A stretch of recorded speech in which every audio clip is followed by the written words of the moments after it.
बताइए कि किस तरीके से एटम एंड मॉलिक्यूल्स को पढ़ना है और कैसे हम इसको बेहतरीन तरीके से पढ़ सकते हैं, इंजॉयमेंट के साथ पढ़ सकते हैं। ठीक है, देखिए, छोटे छोटे पार्ट्स में वीडियोस बनाने की कोशिश करूंगा ताकि आप समझ भी पाओ और मेरे लिए भी थोड़ा सा इजी हो जाए बनाना। ठीक है, देखिए, सबसे पहले एटम एंड मॉलिक्यूल जब आप पढ़ रहे हो तो सबसे पहले इसका हिस्ट्री समझो, है ना। एंशियंट टाइम में क्या हुआ था कि कुछ अननोन पार्टिकल के बारे में इन लोगों को एक क्यूरियोसिटी पैदा हुई कि भाई साहब, ग्रीक फिलोसोफर है या इंडियन है, एंशियंट इंडियंस हैं, इनको एक क्यूरियोसिटी पैदा हुई कि यार ये मैटर जो है ना, वो किससे बना है, अगर हम उसको तोड़ते हैं तो क्या होता है। ये सब उनको क्यूरियोसिटी पैदा हुई।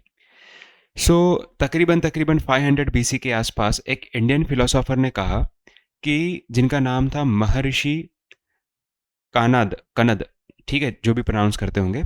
सो महर्षि कनद ने कहा कि अगर आप बार बार किसी भी पदार्थ को, मैटर को डिवाइड करते हो तो एक टाइम तो ऐसा आएगा कि उसके बाद फर्दर डिवीजन पॉसिबल नहीं होगा, मतलब उसके बाद आप तोड़ नहीं पाओगे उसको। मान लो मेरे पास ये कोई एक कोई चीज़ है, उसको मैं तोड़ना स्टार्ट करता हूँ तो ये एक पार्ट हो गया, फिर उसको भी तोड़ना स्टार्ट करता हूँ तो एक और पार्ट हो गया।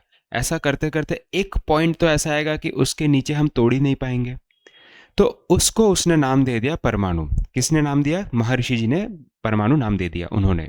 ठीक है, नाउ ये तो था कि इंडियन फिलोसोफर ने कुछ कहा। उसके बाद डेफिनेटली डेवलपमेंट तो सभी जगह पे होता है, सभी जगह पे थिंकर्स होते हैं। तो ग्रीक, एंशियंट ग्रीक फिलोसोफर थे, उन्होंने भी अपना ट्राई किया फाइंड आउट करने के लिए। तो उन्होंने क्या कहा वहाँ पे, डेमोक्रिटस, ठीक है, डेमोक्रिटस जो भी नाम है, नाम में मैं उतना ज़्यादा वैल्यू नहीं करता। सो डेमोक्रिटस, मतलब उनकी मेहनत है, no doubt in that, but थोड़ा सा अजीब सा नाम है। सो डेमोक्रेटस जो है, डेमोसाइट्रस शायद पढ़े किसी किसी जगह पे। सो उन्होंने ऐसा कहा कि डिवाइडिंग मैटर्स, मतलब अब मैटर्स को वो डिवाइड करते हैं तो एक टाइम के बाद उन्होंने भी ये कहा कि फर्दर डिवाइड नहीं कर पाएंगे। अच्छा, ये सारी चीज़ें है ना, कोई भी एक्सपेरिमेंट के बेसिस पे नहीं कह रहा था। ये लोग बस अपना दिमाग लगा रहे थे। It is not based upon the experiment work. ये बस एक फिलोसॉफिकल कंसिडरेशन था। ये क्या था? फिलोसॉफिकल कंसिडरेशन की एक पॉइंट के बाद थोड़ी ना टूटने वाला है। सो 18 सेंचुरी आते आते, आप देख रहे हो, यहाँ से लेके 500 बीसी से लेके 18 सेंचुरी आते आते ये सारी कहानी चल रही थी। लोग सोच रहे थे कि ऐसा कुछ होगा।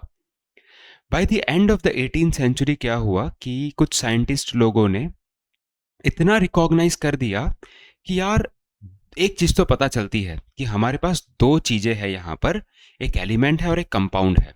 इतना उन्होंने आइडेंटिफाई किया। कब तक? 18 सेंचुरी आते आते।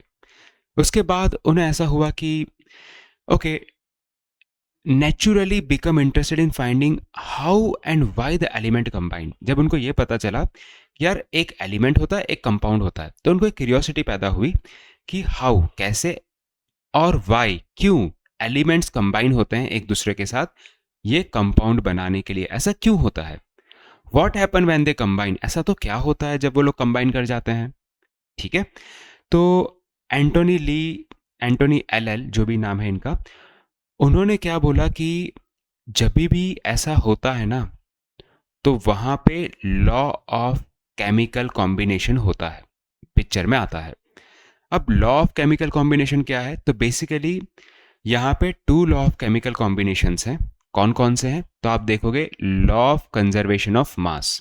नाम से ही लगता है कि law of conservation of mass में ऐसा होता होगा कुछ कि अगर दो एलिमेंट को ऐड किया जाए, मान लो ये 1 ग्राम है एक्स एलिमेंट और 2 ग्राम है वाई एलिमेंट, यहाँ पे भी दिया हुआ है एक्स और वाई, उनको ऐड किया जाए तो फाइनली जब उसको ऐड करने के बाद वेट करोगे तो 3 ग्राम आना चाहिए।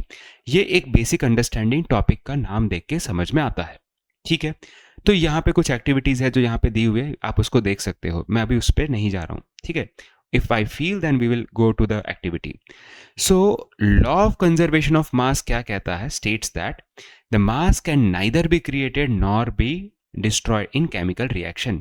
मतलब कि अगर वो 1 ग्राम है प्लस 2 ग्राम और ऐड कर दिया तो इसको 3 ग्राम ही होना पड़ेगा, मास में कोई भी फर्क नहीं आने वाला। ऐसा प्रूव कर दिया एक्टिविटी से, एक्सपेरिमेंट से। तो हमने बोला कि ये तो हो गया लॉ ऑफ कंजर्वेशन ऑफ मास, जो किसके अंदर आता है? एक केमिकल कॉम्बिनेशन के अंदर, मतलब लॉ ऑफ केमिकल कॉम्बिनेशन के अंदर आता है। ठीक है। Now law of constant proportion, ये थोड़ा सा डिटेल में हम देखेंगे क्योंकि थोड़ा सा बड़ा टॉपिक है, इसमें ध्यान से देखना पड़ेगा। बट नाम से अगर मैं आपको एक थोड़ा सा हिंट दे देता हूँ कि इसमें क्या होगा। सो लॉ ऑफ कांस्टेंट प्रपोर्शन में क्या होगा कि कोई भी मान लो यहाँ पे एक एग्जांपल आ रहा है, ये ले लेता हूँ मैं, 1:8 का जो दिख रहा है, मान लो x है और y है, ये 1:8 में है ना, x एलिमेंट 1 है, y एलिमेंट 8 है। तो जब ऐसा होगा तो ये जो रेशियो है ना, वो रेशियो, और जब दो रेशियो इक्वल होते हैं उसको बोलते हैं प्रपोर्शन। सबसे पहले मैं समझा देता हूँ ये प्रपोर्शन वर्ड का मीनिंग क्या होता है। सो इसका प्रपोर्शन, इसका रेशियो और दूसरे किसी का रेशियो, मान लो 9 ग्राम लिया या 10 ग्राम लिया, उसका ratio, so both ratios are same and we can say that they are in proportion. देखिए टेंशन मत लीजिए, इतना समझ में नहीं आया होगा, मैं I can understand that. But next lecture में यानी नेक्स्ट वीडियो में मैं एक काम करूंगा, लॉ ऑफ कांस्टेंट प्रपोर्शन अकेला समझाऊंगा, उससे ज़्यादा क्लैरिटी आएगी। ठीक है। सो आई होप ये चीज़ें समझ में आ रही होगी। आप मुझे कमेंट में एक बार एटलीस्ट बता दोगे कि मेरा जो पढ़ाने का तरीका है आपको समझ में आ रहा है। अगर वो समझ में आ रहा है तो मैं कंटिन्यू करता हूँ, अदरवाइज यूट्यूब पे तो बहुत लोग पढ़ा रहे हैं। ठीक है। सो ये स्पेशल रिक्वेस्ट पे ही ये वीडियो बनाया था, और अगर आपको समझ में आ रहा है तो धीरे धीरे करके मैं सारा बना दूंगा। सो आपका कमेंट मुझे समझ में आएगा, कमेंट इसलिए करना कि मैं सही दिशा में जा रहा हूँ कि नहीं जा रहा हूँ। ठीक है। Thank you so much.